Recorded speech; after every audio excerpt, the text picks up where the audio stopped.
என்ன வருது? ஓ, என்னவோ ஒரு பொருள் வந்திருக்குதுங்க என் பேருக்கு. இது வந்து கிஃப்ட்டு. யார் அனுப்புனான்னு தெரில. பிரித்து என்ன இருக்குன்னு நம்ம பார்ப்போம். உள்ள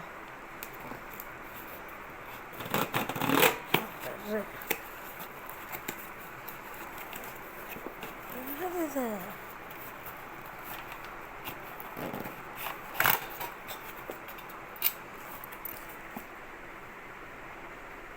என்னது?